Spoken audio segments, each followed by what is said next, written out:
Hi good evening, this is Ravin watching word starting. दोस्तों, आज इस सेशन में हम लोग डिस्कस करेंगे झारखंड माध्यमिक आचार का 5 इंपॉर्टेंट अपडेट। सबसे पहला अपडेट ये है, जो भी स्टूडेंट झारखंड माध्यमिक आचार के लिए फॉर्म फिलअप किए हुए हैं, उन सारे स्टूडेंट के साथ अन्याय हुआ है। आज इस सेशन पे मैं आपको लाइव प्रूफ दिखाऊंगा कि आपके साथ में क्या अन्याय हुआ है।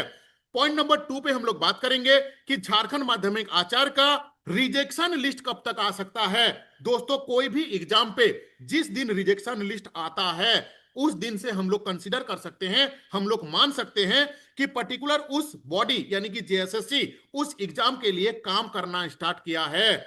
पॉइंट नंबर 3 पे हम लोग बात करेंगे, माध्यमिक आचार पे कंपटीशन लेवल क्या रहने वाला है। क्या इस एग्जाम को क्रैक करना बहुत ज्यादा हार्ड है या इजीली आप क्रैक कर सकते हो। पॉइंट नंबर 4 पे हम लोग बात करेंगे कि इसका तैयारी आपको कैसे करना चाहिए। पॉइंट नंबर 5 पे हम लोग बात करेंगे, जिसको लेके मेरे पास में डेली बेसिस पे मैसेज, कॉल्स, ईमेल आते रहता है कि रवि भाई इसका बेस्ट बुक क्या है। मैं आपको 2 बुक रिकमेंड करूंगा, इन बुक को आप फॉलो कर सकते हैं। इन सारे पॉइंट को डिटेल्स में डिस्कस करने से पहले एक छोटा सा रिक्वेस्ट है कि अगर अभी तक आप मेरा यूट्यूब चैनल को सब्सक्राइब नहीं किए हैं, जिसका नाम है ए टू जेड स्टडी, यहां पे आपके जैसा मोर देन 53,000 स्टूडेंट कनेक्टेड है मेरे साथ।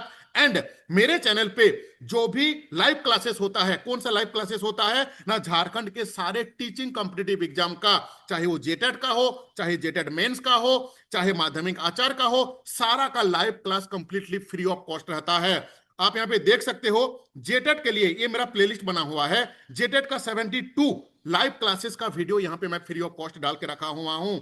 यहां पे माध्यमिक आचार का इस वाला फोल्डर पे अगर आप क्लिक करोगे तो यहां पे लगभग लगभग 63 पॉलिटिकल साइंस का live class completely free of cost डाला हुआ है। पेपर 1 का 16, इसी तरीके से सारे लाइव क्लास आपको कंप्लीटली फ्री ऑफ कॉस्ट मिलेगा। साथ में description box and comment box में मेरा व्हाट्सएप ग्रुप का लिंक, टेलीग्राम ग्रुप का लिंक दिया हुआ है। उस ग्रुप में जाके आप ऐड हो जाइए। वहां पे डिफरेंट डिफरेंट जो previous year questions bank, Jharkhand में माध्यमिक आचार फर्स्ट टाइम आ रहा है, लेकिन पॉलिटिकल साइंस के अंदर में जो टॉपिक हैं, उस टॉपिक से रिलेटेड जो भी पीवाईक्यू हैं, डिफरेंट डिफरेंट सेंट्रल लेवल पे, डिफरेंट डिफरेंट स्टेट लेवल पे जो एग्जाम हो चुके हैं, उसका जो क्वेश्चंस आया हुआ है, मैं उन क्वेश्चंस को अरेंज कर रहा हूं, उस ग्रुप में मैं देने वाला हूं। इसीलिए रिक्वेस्ट है कि ग्रुप में जाके आप ऐड हो जाइए, ठीक है। अभी हम लोग बात कर लेते हैं वन बाय वन। सबसे पहले अभी जो मैं आपको दिखा रहा हूं, आपका स्क्रीन पे जो आप पीडीएफ देख पा रहे हो, ये क्या है? ये जजमेंट कॉपी है। मैंने आप लोगों को, अगर आप मेरे पुराने फॉलोअर्स हैं, आपको मैंने बताया था कि अक्टूबर मंथ के 15 तारीख के बाद आप लोगों का एग्जाम होने का चांसेस है। तो क्या ये जो मेरा प्रिडिक्शन था, क्या ये मेरा फेल हो गया? इसका आंसर है बिल्कुल नहीं। मेरा प्रिडिक्शन फेल नहीं हुआ है, सिस्टम फेल हुआ है। जिसको मैंने आपको स्टार्टिंग पे बोला था ना कि आपके साथ धोखा हुआ है, क्या धोखा हुआ है, ये चीज मैं आपको लाइव प्रूफ दिखा रहा हूं। सबसे पहले जजमेंट कॉपी को अगर हम लोग पढ़ेंगे ना, यहां पे साफ साफ लिखा हुआ है कौन सा तारीख में, वेरी रिसेंटली जो अभी ऑनगोइंग प्रोसेस पे है, तो आपका 26,001 सहायक आचार, वहां पे हाईकोर्ट ने जेएसएससी को रिटर्न दिया था कि कौन सा तारीख में एडमिट कार्ड जारी करेगा, कौन सा तारीख में रिजल्ट मतलब एग्जाम लेगा, कौन सा तारीख में आपका आंसर की जारी करेगा, कौन सा डेट में आपका काउंसलिंग कराएगा, ये लिखित दिया हुआ था। इसी तरीके से आज मैं आपको दिखाऊंगा कौन सा तारीख में एग्जाम होना है, कौन सा तारीख में आपका रिजेक्शन लिस्ट, कौन सा तारीख में एडमिट कार्ड, काउंसलिंग, सारा का सारा ये माध्यमिक आचार का दिया हुआ है, ठीक है। देखिए, सबसे पहला यहां पे जो डेट आ रहा है 31/1/2026, ठीक है, यानी कि आपका जनवरी महीना का 30 तारीख 2026। क्या बोल रहा है कि sending the recommendation for appointment of the candidate to the department, यानी कि शिक्षा विभाग को भेजना है वो फाइल, जिस फाइल के अंदर पे उस बच्चा का नाम लिखा होगा जिसको अपॉइंटमेंट लेटर मिलेगा, ठीक है। अच्छा, 25/1/2026 यहां पे क्या करने वाला था जेएसएससी? अच्छा, ये कौन लिख के दिया है? हाईकोर्ट लिख के दिया है क्या? नहीं, ये जेएसएससी ने लिख के दिया है हाईकोर्ट को कि साहब हम लोग इन इन तारीख को इन इन एक्टिविटी करेंगे। यहां पे आपको पता चलेगा कि कौन सा तारीख के अंदर पे आपका एग्जाम का डेट मेंशन किया हुआ है, ठीक है। देखिए, publication of final result after verification of testimonial etcetera, यानी कि ये जो डॉक्यूमेंट वेरिफिकेशन होता है, काउंसलिंग होता है, जितना भी एक्टिविटी होता है, ये 25/1/2026 तक कंप्लीट करने के लिए प्रोमिस किए थे। कौन? ना जेएसएससी प्रोमिस किए थे, किसको? ना हाईकोर्ट। जो मैं आपको दिखा रहा हूं, ये कोई मामूली चीज नहीं है, ये जजमेंट कॉपी है, ठीक है। अभी तक लाइक नहीं किए हैं ना तो लाइक कीजिए। कौन सा तैयारी कर रहे हो, जेटेट का कर रहे हो, चाहे आपका आने वाले दिन पे सीटेट का कर रहे हो, यूपी का एलटी ग्रेड, आपका यूपी में जीआईसी एलटी ग्रेड 2 वैकेंसी निकला हुआ है, केवीएस एनवीएस का वैकेंसी कल रात को निकल चुका है, टीआरई 4 का बहुत जल्द वैकेंसी निकलने वाला है। कौन सा तैयारी कर रहे हो आप कमेंट करके जरूर बताइएगा, ठीक है। अच्छा, अब यहां पे क्या है, इसी तरीके से अगर हम बात करें डॉक्यूमेंट वेरिफिकेशन का, जो इंपॉर्टेंट है, जिसका नाम आप सुने हुए हो, उसके बारे में मैं आपको दिखाता हूं, क्योंकि सारा स्टेप आपको जानना जरूरी नहीं है। देखो, document verification, short listed candidate approx 1600 candidate को ये लोग शॉर्टलिस्टेड करेंगे। इसका के कब कब चलने वाला है ये जो डॉक्यूमेंट वेरिफिकेशन वाला जो सिनारियो, ना 29/12/2025 से लेके 4/1/2026 तक। तो क्या अभी तक कोई सिग्नल मिला है क्या? ना, इसका बिल्कुल भी कोई सिग्नल नहीं है, ठीक है। देखो, 20/12/2025 तक होना चाहिए था कि publication of the list, shortlisted candidate list, मतलब आपका जेएसएससी का वेबसाइट में आ जाता कौन किसका किसका डॉक्यूमेंट वेरिफिकेशन होने वाला है। ये जो जितना भी टेस्टिमोनियल एक्टिविटी है वो यहाँ पे हो जाना चाहिए था। Preparation for the combined merit for the all subject, जितना भी सब्जेक्ट का आपका जो मेरिट लिस्ट है वो 15/12/2025 तक जारी करने के लिए बोला गया था। लेकिन अभी आप सोच रहे हो क्या वो हुआ है क्या? ना, बिल्कुल भी नहीं। क्या इसका इर्द गिर्द में भी कोई काम हुआ है? बिल्कुल भी नहीं। तो कब तक हो सकता है एग्जाम, रिजेक्शन लिस्ट कब तक आ सकता है, इसके बारे में भी हम लोग बात करेंगे, ठीक है। देखो, अब फाइनल आंसर की, ठीक है, आफ्टर करेक्शन, ये कब आने वाला था ना, 16/11/2025 से लेके 20/11/2025 तक। क्या ये काम हुआ है? इसका आंसर इज नो, ठीक है। Publication of the tentative answer key and submission of the objection and the of the candidate, ठीक है ना, जो ऑब्जेक्शन दिया जाता है कि नहीं आयोग ने ये गलत किया है, इसका सही आंसर ये होगा। ये कब तक होने वाला था ना, 3/11/2025 से लेके 7/11/2025। क्या ऐसा कुछ हुआ है? The answer is no. अभी एक बात बताइए, ये जजमेंट कॉपी आज हम लोग देख रहे हैं, लेकिन मैंने डे 1 से, जिस दिन से ये चीज नोटिफिकेशन निकला हुआ है, जिस दिन पे हाईकोर्ट ने बोले हुए थे कि आपको जनवरी का एंड तक सारा एक्टिविटी खत्म होना है, उसी दिन मैं प्रिडिक्शन लगाया था कि आपका एग्जाम जो है वो अक्टूबर महीना के 15 तारीख यानी कि सेकेंड वीक के बाद होगा। दोस्तों, यहां पे लिखा भी हुआ है, देखिए जजमेंट कॉपी में, कि CBT based examination to be conducted 11/10/2025।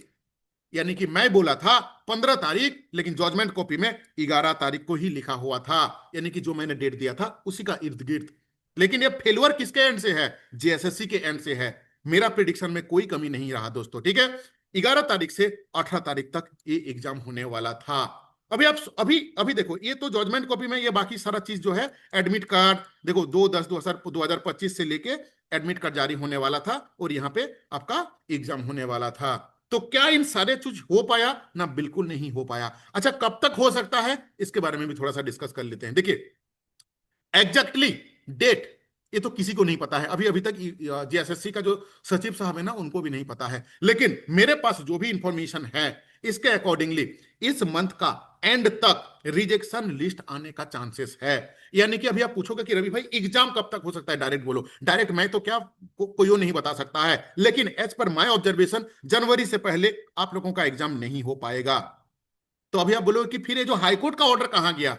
फिर ये जिन्होंने इसको केस किए हुए थे वो जाके कंडेम करेंगे, केस में फिर से फाइल होगा और जेएसएससी का जो सचिव साहब है वो जाके वहां पे आप एक्सक्यूज देंगे, इसका एक्सप्लेनेशन देंगे कि वो किस रीजन के चलते ये एग्जाम नहीं करा पाए हैं।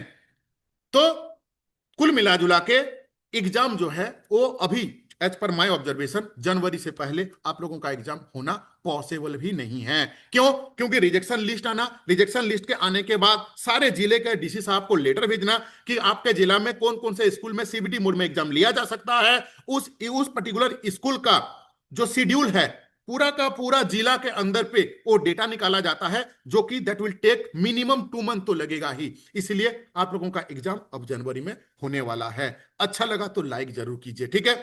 थोड़ा सा डिस्कस कर लेते हैं तैयारी के बारे में। अगर आपको चाहिए कि नहीं, तैयारी के लिए कोई भी आपको हेल्प नहीं चाहिए, तो वीडियो आप यहीं पे बंद कर सकते हैं। आगे जो भी चीज मैं बताऊंगा वो बताऊंगा कि आप तैयारी कैसे कर पाओगे, ठीक है। देखो, सबसे पहला, झारखंड माध्यमिक आचार्य जो है एग्जाम हम लोगों के झारखंड में फर्स्ट टाइम हो रहा है। इसका कोई भी पीवाईक्यू नहीं है, किसी को भी नहीं पता है कि इसका जो प्रीवियस ईयर क्वेश्चन पेपर आप देख के प्रिडिक्शन नहीं कर सकते हैं। अभी आप बोलोगे कि रवि भाई अगर हम मतलब DSSB का जो PGT का एग्जाम होता है पॉलिटिकल साइंस का, देखो हर एक आयोग का जो एग्जाम लेने वाला जो बॉडी है ना वो अलग अलग है। सो एग्जाम का जो पैटर्न रहता है ना वो अलग अलग रहता है, ठीक है। इसीलिए ये बिल्कुल भी कहना गलत हो जाएगा कि अब DSSB का, चाहे KVS का, चाहे NVS का, चाहे रेलवे पब्लिक स्कूल्स का, आप जो एग्जाम का जो पैटर्न है उस एग्जाम का पैटर्न को आप फॉलो करो, ये बिल्कुल बिल्कुल भी गलत रहेगा। क्योंकि हर एक एग्जाम का जो बॉडी रहता है, कंडक्टेड बॉडी रहता है, ऑर्गेनाइजर बॉडी रहता है, वो अलग अलग रहते हैं, ठीक है। अभी पॉइंट नंबर 3 पे हम लोग बात कर लेते हैं कि फिर करें क्या। बेस्ट बुक क्या है, कौन सा बुक को हम पढ़ें कि शॉर्ट टाइम के अंदर पे मेरा सिलेक्शन हो जाए। दोस्तों एक चीज जान के रख लो, बुरा मत मानना, मतलब IA BA MA पढ़ना और पास करना और कंपटीशन को क्रैक करना, दोनों जमीन आसमान का डिफरेंस है। आपका कंसेप्ट अगर क्लियर नहीं रहेगा, कहां तक कंसेप्ट क्लियरिटी होना चाहिए ना, झारखंड माध्यमिक आचार्य जो है इसका कठिनाई का जो स्तर है वो है मास्टर डिग्री। अगर आपका पर्टिकुलर उस टॉपिक के लिए मास्टर डिग्री का लेवल तक आपका कंसेप्ट क्लियर होना चाहिए, ये हुआ पहला स्टेप। जब तक कंसेप्ट क्लियर नहीं होगा तब तक आप MCQ नहीं लगा पाओगे। So your step number 1 is that is your concept should be very clear. Point number 2, उस टॉपिक का आप मास्टर डिग्री लेवल का जो MCQ है वो सॉल्व करो। अब ये दोनों कहां से आएगा? क्या मार्केट में ऐसा कोई बुक आया हुआ है? तो इसका डायरेक्ट आंसर है कि नो। आप जाके अपने नियरेस्ट बुक स्टोर पे देख सकते हो, जो बुक आए हुए हैं अगर उनका आप सिलेबस को निकालोगे, आपका जो सिलेबस है और बुक का जो समरी है ना, बुक का जो सिलेबस है 50% से भी ज्यादा टॉपिक नहीं दिया हुआ है। एक बार टॉपिक को वाइज अगर आप देखोगे कि मास्टर डिग्री लेवल का वो कंटेंट है, तो इसका आंसर मैंने देख चुका हूं। मेरा दिल को सपोर्ट नहीं किया मास्टर डिग्री लेवल तक का। अगर आपको लगा तो कमेंट जरूर कीजिएगा। इसका सॉल्यूशन क्या है ना, ग्रेजुएशन और PG लेवल पे जो जो टॉपिक आपका दिया हुआ है उन टॉपिक से आपको खुद से नोट बनाना पड़ेगा, या तो कोई भी कोचिंग, नॉट ओनली रवि प्रधान, आप कोई भी कोचिंग पे आप उनका सहायता ले सकते हो जहां से आपको एक रेडीमेड कंटेंट मिल जाए, जहां पे एक बना बनाया हुआ मास्टर डिग्री लेवल तक का कंटेंट रहे। लेकिन अब आपको ध्यान रखना होगा कि वो लेवल का जो कंटेंट है वो मास्टर डिग्री होना चाहिए। मैं नहीं बोल रहा हूं कि मेरा ही नोट्स ले लो, मैं तो बोलता हूं कि मेरा नोट्स का पहले डेमो ले लो, मुझे व्हाट्सअप करो कि रवि भाई एक डेमो भेजो, मैं आपको एक डेमो भेजूंगा, पहले आप उस डेमो को देखोगे। डेमो देखने के बाद अगर आपको लगेगा कि नहीं इस नोट्स के अंदर पे जान है, दम है, तब जाके नोट्स लीजिएगा, ठीक है। देखो मैं आपको एक एग्जांपल दिखाता हूं, लाइव डेमो। चैप्टर 3 संविधान सभा, ठीक है। ये मेरा व्हाट्सएप नंबर सब लिख लीजिए जिनके पास नहीं है, 8145355243, या तो 6205600622, इसका स्क्रीनशॉट ले लीजिए। ये मेरा व्हाट्सएप का ये है व्हाट्सएप नंबर है, ठीक है। आपको मैं पेपर 1 पेपर 2 दोनों पे हेल्प करूंगा, ठीक है। पेपर 1 पेपर 2 में मैं क्या हेल्प करूंगा इसको बड़ी ध्यान से सुनना और समझना। अगर आपको लगता है कि अभी वाला पार्ट आपके लिए इंपॉर्टेंट नहीं है, आपका टाइम बर्बाद हो रहा है, कृपया करके वीडियो आप यहीं पे बंद कर दीजिए। अगर आपको लगता है कि नहीं आपका काम का चीज है, आपको हेल्प चाहिए नोट्स में, तो आप मेरा वीडियो को जरूर देखिए, ठीक है। अभी संविधान सभा का जो साफ टॉपिक है, साफ टॉपिक का मतलब क्या होता है कि संविधान सभा के अंदर पे मुझे क्या क्या पढ़ना है मास्टर डिग्री लेवल के लिए, वो आपको जानना चाहिए। जिसके लिए मेरा टीम यहां पे सबसे पहले नोट्स के सामने संविधान सभा का जो साफ टॉपिक है लिखा हुआ है। इसके बाद इसका स्टार्ट होता है एक्सप्लेनेशन, जो कि आपका कंसेप्ट को क्लियर करेगा। ये कंसेप्ट क्या कंसेप्ट है ना, पर्टिकुलर आपका सिलेबस के अकॉर्डिंगली जो टॉपिक है, जो सब टॉपिक है, उसका मास्टर डिग्री लेवल तक का कंसेप्ट को क्लियर कराने के लिए ध्यान रखिएगा। संविधान सभा एक तो ग्रुप डी में भी आता है। ग्रुप डी का एग्जाम अगर आप दोगे ना, जाके रेलवे में जाके दो कोई भी एग्जाम, वहां पे आपको संविधान सभा से क्वेश्चन आ जाएगा। तो क्या आपका concept clarity up to master degree चाहिए? नहीं, वहां पे 10th 12th तक चाहिए। इसीलिए आपको क्वेश्चंस का लेवल को समझना होगा। संविधान सभा 10th लेवल का जो एग्जाम आता है, जो SSC एग्जाम लेता है 12th लेवल का, वहां पे भी संविधान सभा का आता है क्वेश्चन। जो CGL होता है, ग्रेजुएट होता है, TGT होता है, वहां पे भी आता है, UPSC में भी आता है, आपका PGT में भी आता है, आपका नेट में भी आता है, असिस्टेंट प्रोफेसर में भी आता है। तो क्या इसीलिए ना फेल आदमी क्यों हो जाता है? क्योंकि लेवल डिफाइन नहीं है आपके अंदर पे, वो क्षमता नहीं है कि आप लेवल को डिफाइन कर पाओ। मैं और मेरा टीम मिलकर हम लोग आपका लेवल को ध्यान पे रखते हुए, मास्टर डिग्री लेवल तक का PGT लेवल को ध्यान पे रखते हुए इस नोट्स को हम लोग बनाए हैं कि आपका कंसेप्ट को क्लियर होगा। क्योंकि जब तक कंसेप्ट क्लियर नहीं होगा तब तक आप MCQ सॉल्व नहीं कर सकते हो। जो चीज मैं बोल रहा हूं, अगर आप एग्री हो तो कमेंट जरूर कीजिए। अगर आपको लगता है कि फालतू वाला पार्ट है तो प्लीज वीडियो को आप बंद करो, आपके लिए नहीं है ये, ठीक है। चलो इसी तरीके से आपको एक्सप्लेनेशन का नोट्स दूंगा, नॉट ओनली एक्सप्लेनेशन, मैं आपको क्या करूंगा 50 को MCQ दूंगा। MCQ का खासियत क्या है? क्वेश्चन है, 4 आंसर है, आंसर यहां पे दिया हुआ है और आंसर क्यों है इसका व्याख्या भी दिया हुआ है। एक बार कमेंट करके जरूर बताइएगा कि कौन सा बुक में इतना फैसिलिटी दिया रहता है, ठीक है। तीसरा देखो क्या है, MCQ, इसका ऑप्शंस का आंसर, ये आंसर क्यों सही है इसका भी व्याख्या हम आपको दे चुके हैं। नोट कैसा है, जो बच्चे ऑलरेडी ऑलरेडी मेरे से ले चुके हैं उसका भी फीडबैक देख लो। देखो ये जो है ना, ये मेरा लाइव लाइव मेरा पेड ग्रुप का नोट्स है। इसी तरीके से बहुत सारा ग्रुप है मेरा, ठीक है। इस ग्रुप में मैं कुछ दिन पहले एक पूल करवाया था। हम लोग 2023 का पीजीटी हो, सहायक आचार्य का एग्जाम हो, स्टूडेंट को नोट्स देने के बाद हम लोग बच्चे से फीडबैक लेते हैं कि जो नोट्स हम आपको दे रहे हैं वो नोट्स का क्वालिटी क्या है। अगर हम चाहते तो नहीं लेते, क्योंकि आपसे तो मैं बच्चे से तो पैसा ले चुका हूं, हमको क्या मतलब है बच्चे से लेना फीडबैक। नहीं, अगर कोई कमी है हम लोग के अंदर पे तो उस कमी के ऊपर मैं काम करता हूं। देखो यहाँ पे मैंने 21 जुलाई को मैंने लिया हुआ था, ठीक है। मेरे पास बहुत दिन से बच्चे कनेक्टेड हैं, जिस दिन से नोटिफिकेशन निकला हुआ है। ये अपडेट, ये फीडबैक मैं उस समय लिया था जिस समय 4 गो यूनिट का मैंने नोट्स दिया था। आज के तारीख में 100% आपका पॉलिटिकल साइंस में 10 गो यूनिट है, 10 में 10 यूनिट मैं अपने बच्चे को दे चुका हूं, ठीक है। यहां पे मैंने फीडबैक लिया था कि झारखंड माध्यमिक आचार्य राजनीतिक विज्ञान के कुल 10 यूनिट है। मैं अब यूनिट 1 से लेके यूनिट 4 तक का जो नोट्स है ना वो दे चुका हूं। बचे हुआ नोट्स मैं बहुत जल्दी दूंगा। एक छोटा सा सर्वे मैं कराना चाहता हूं, जो नोट्स मैं आप लोगों को दे रहा हूं उसका क्वालिटी, उसका गुणवत्ता कैसा है। आपका फीडबैक मेरे लिए महत्वपूर्ण है दोस्तों। एक देख सकते हैं, है ना, 98% स्टूडेंट ने क्लिक किए हैं कि आपका नोट्स बहुत अच्छा है, हेल्पफुल है। अब आप सोच रहे हो कि रवि भाई ये हम लोगों को क्यों दिखा रहे हो? क्योंकि मार्केट में 2000, 5000, 7000, 10,000 का नीचे आपको कोई नोट्स नहीं देगा। खुद जाके फोन करके देख लो, आप कोई भी कोचिंग पे आप फोन कर सकते हो। आप कोई भी कोचिंग में फोन कर सकते हो, 2000 से लेकर 10,000 का बीच में ही आपको नोट्स मिलेगा। लेकिन यहाँ पे ए टू जेड स्टडी हम लोग यहाँ पे ओनली 600 रुपीज पे कंप्लीट नोट्स प्रोवाइड कराते हैं। पेपर 2 का ध्यान रखिएगा, पेपर 2 का कंप्लीट नोट्स आपको हम प्रोवाइड कराते हैं, जिसमें से भी अभी के लिए, ठीक है, अभी के लिए इस 600 को मैंने कट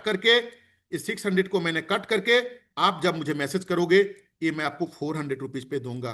ध्यान रखिएगा, अगर अच्छा लगा अपडेट तो जरूर कमेंट कीजिएगा। ये मेरा व्हाट्सएप नंबर है 8145355243, 6205600622, ठीक है। अच्छा, तीसरा चीज यहां पे आता है। तीसरा चीज क्या है ना, कौन कौन सा सब्जेक्ट का नोट्स आपको मिलेगा मेरे पास? पॉलिटिकल साइंस, अभी जो मैं आपको डेमो दिखाया पॉलिटिकल साइंस का है। दूसरा है सोशियोलॉजी का। सोशियोलॉजी में भी सेम सीन है, एक्सप्लेनेशन नोट्स है और नीचे उसका एमसीक्यू है। सेम चीज है जो मैंने आपको दिखाया, ठीक है। सोशियोलॉजी में आपको क्या क्या मिलेगा ना, सोशियोलॉजी में भी देखो, सोशियोलॉजी का जो सिलेबस है ना वो बहुत ज्यादा बड़ा है। अभी तक हम लोग 50 टॉपिक तक नोट्स दिए हुए हैं। आप अगर सोशियोलॉजी का बच्चे हैं, आपका कोचिंग सेंटर आपको कितना टॉपिक का नोट्स दिया है मुझे कमेंट करके जरूर बताना। यहां पे 60 से भी ज्यादा टॉपिक है सोशियोलॉजी में, और हम लोग A to Z study already 49 topic तक मैं दे चुका हूं। यानी कि कुल मिलाकर अभी मेरा 15 टॉपिक बचा हुआ है, वो बन रहा है, आने वाले दिन पे आपको मिलेंगे। अगर आप लेना चाहते हो तो इसका फी है कितना ना, 400 रुपीज, ठीक है। अभी आप बोलोगे कि रवि भाई इसमें पेपर 1 के बारे में भी लिखा हुआ है। जी हाँ, पेपर 1 के बारे में भी मैं आपको थोड़ा सा हेल्प करूंगा। हिंदी का नोट्स हम लोग ऑलरेडी दे चुके हैं ग्रुप में, आपको जैसे मैं ऐड करूंगा आपको तुरंत मिल जाएगा। कंप्यूटर का नोट्स आपको तुरंत मिल जाएगा, सिलेबस के अकॉर्डिंगली कंप्लीट नोट्स डाला हुआ है। इंग्लिश वाला नोट्स मैं बना रहा हूं, कुछ काम के चीजें बिजी था इसलिए इंग्लिश वाला अभी तक हम नहीं दे पाए हैं। हालांकि आशा करता हूं कि सोमवार तक इंग्लिश वाला जो नोट्स है वो मिल जाएगा, ठीक है। अगर आप मेरा पुराना फॉलोअर्स हो और ले चुके हो तो जान लो, पेपर 1 का इंग्लिश का नोट्स आपको मिल जाएगा। इसके तक कहां तक ना, सोमवार तक, ठीक है। यानी कि आपको मैं पेपर 1 में हिंदी, इंग्लिश, कंप्यूटर का नोट्स दूंगा, यही एक्सप्लेनेशन, एमसीक्यू का एक्सप्लेनेशन साथ में। पेपर 1 के लिए एक वेबसाइट आता है, इसका इस वेबसाइट का मालिक मैं नहीं हूं, edurelation.com मेरा बड़ी चाहता ये वेबसाइट है। इस वेबसाइट का लिंक मैं अपना डिस्क्रिप्शन बॉक्स में डाल दे रहा हूं, आप जाके वहां पे चेकआउट कर लेना। और यहां पे अनलिमिटेड मॉक टेस्ट है, फ्री ऑफ कॉस्ट, एक भी पैसा नहीं लगता है। इस मॉक टेस्ट में आप क्लिक करोगे, मॉक टेस्ट में क्लिक करने के बाद यहां पे आपका झारखंड जी के रीजनिंग, कंप्यूटर, आपका देखो ये आ गया आपका करंट अफेयर्स, ठीक है। ये करंट अफेयर्स आ गया। देखो ये आपका हो गया पॉलिटिकल साइंस का टेस्ट। मैं पेपर 1 का बात कर रहा हूं, पॉलिटिकल साइंस मतलब पेपर 2 का पॉलिटिकल नहीं। ये जो आपका जीके जीएस के अंदर पे history, geography, polity, economics, sociology, आपका physics, chemistry, biology, math, reasoning, computer सारा रहने वाला है, वो उसका मैं बात कर रहा हूं। ये कंप्यूटर का टेस्ट में क्लिक करोगे तो कंप्यूटर का टेस्ट यहाँ पे नीचे आपका खुल जाएगा। देखो 30 मिनट का है और यहाँ पे 50 क्वेश्चन आएंगे। आप यहाँ पे क्लिक करते रहोगे, ये आप यहाँ पे क्लिक करोगे, जो क्वेश्चंस का आंसर जानते हो। अच्छा, फ्री ऑफ कॉस्ट ये जो टेस्ट है आपका, ये फ्री ऑफ कॉस्ट है, इसका मालिक मैं नहीं हूं, मैं अरेंज करके बस बच्चे को देता हूं। यहाँ पे नीचे ना सबमिट करने का भी ऑप्शन है, आप तुरंत अपना रिजल्ट भी यहाँ पे देख सकते हो। देखोगे आ जाएगा यहाँ पे, कहाँ गया, नहीं, कुछ टेक्निकल एरर के चलते हमको लग रहा है कि नहीं दिख रहा है सबमिट वाला ऑप्शन। लेकिन हाँ सॉरी, ये तो सबमिट, देखो सबमिट में अगर आप क्लिक करोगे ना तो यहां पे आपका रिजल्ट दिख जाएगा कि आपने कितना क्वेश्चन सही किए हो, कितना क्वेश्चन आपने गलत किए हो, कौन सा क्वेश्चन सही है, कौन सा क्वेश्चन गलत है। यहां पे अनलिमिटेड मॉक टेस्ट पेपर 1 का फ्री ऑफ कॉस्ट है। डिस्क्रिप्शन बॉक्स में जो लिंक दिया हुआ है टेलीग्राम व्हाट्सएप, वहां पे ज्वाइन हो जाना, आपको मिल जाएगा। ठीक है, कुल मिला जुला के यही था सिनेरियो। अच्छा, जो बेस्ट बुक के बारे में हम बात कर रहे थे ना, ये भी मैं आपको दिखा दूं, छूट रहा था। देखो, पेपर 1 के लिए आप जेएसएससी का प्रीवियस ईयर क्वेश्चंस बैंक उठा लेना। क्यों लेना? देखो, पेपर 1 एक ऐसा एग्जाम है जेएसएससी का जहां पे कभी भी जिंदगी में उसका सिलेबस चेंज नहीं होता है। ध्यान रखिएगा, जेएसएससी का जो पेपर 1 होता है, चाहे वो टीजीटी हो, चाहे पीजीटी हो, चाहे सिपाही का हो, चाहे आपका सब इंस्पेक्टर का हो, चाहे लैब असिस्टेंट का हो, whatever exam is going to be conducted और ऑलरेडी कंडक्टेड हो चुका है, सबका सिलेबस सेम रहता है। अगर मैं झूठ बोल रहा हूं तो उठा के आप देख लेना। अगर अभी वेरी रिसेंटली का सहायक आचार का 2016 का टीजीटी का पेपर 1 जो है ना, वो सबके लिए word to word copy paste रहता है। तो अभी तक जितना भी एग्जाम हुआ है जेएसएससी ने लिए हैं, उन सारे क्वेश्चंस को अगर आप सॉल्व कर पाओगे तो आपको क्वेश्चंस का पैटर्न समझ में आएगा, लेवल समझ में आएगा। काफी बार कोई क्वेश्चंस रिपीट भी हो जाते हैं, इसलिए ये वाला बुक ले लीजिएगा पेपर 1 के लिए। आपका जो भी सब्जेक्ट है, पेपर 2 के लिए यूथ कंपटीशन का एक पीजीटी का बुक आता है, ठीक है ना। देखिए, इसमें लिखा हुआ है TGT, PGT, LT grade, GIC, आपका यूपीएससी, असिस्टेंट प्रोफेसर, सबका मतलब कहने का मतलब क्या है ना, कि इस बुक के अंदर पे काफी क्वेश्चंस है, आपको वही क्वेश्चंस को सॉल्व करना है जो क्वेश्चंस आपका टॉपिक से रिलेटेड है। देखो, इसके अलावा ना आपके पास कोई दूसरा ऑल्टरनेटिव ऑप्शंस नहीं है। इस बुक के अंदर पे जो एमसीक्यू दिया हुआ है वो सारे के सारे कोई ना कोई एग्जाम पे आया हुआ है। फॉर एन एग्जांपल, संविधान सभा। अब संविधान सभा के लिए जो questions different different PGT exam पे आ चुके हैं, वो क्वेश्चंस आपके लिए इंपॉर्टेंट है। आपको क्वेश्चंस कहां से मिलेगा?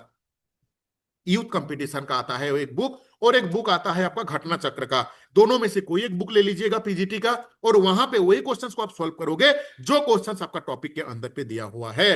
अगर अच्छा लगा, कमेंट जरूर कीजिएगा। एक कमेंट का इंतजार है। आपका एक लाइक और एक कमेंट से मुझे पैसा नहीं मिलता है, एक मोटिवेशन मिलता है कि जो चीज हम आपको बता रहे हैं आपका काम का चीज है या बेकार का चीज है। Thank you to watching this video.